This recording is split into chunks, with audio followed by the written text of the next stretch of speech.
Знаете ли как от жена без енергия, с постоянна умора, изнервена, с болки и със стрес се превърнах в здрава, щастлива и енергична жена? Разбрах нещо много важно. Здравето не е само хапче или диагноза. Здравето е избор всеки ден. Избор какво слагаш в тялото си, как мислиш, как дишаш, как се движиш, колко се обичаш. Когато започнах да слушам тялото си, да го храня с жива храна, да го подкрепям с природни продукти, да благодаря вместо да се страхувам, тялото ми отвърна.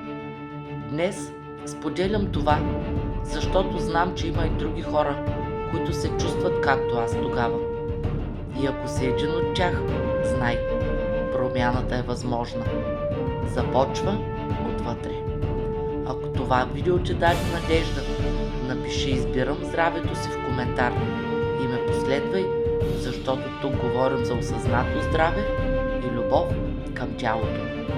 В следващото видео очаквайте как да започнеш промяната от болест към здраве.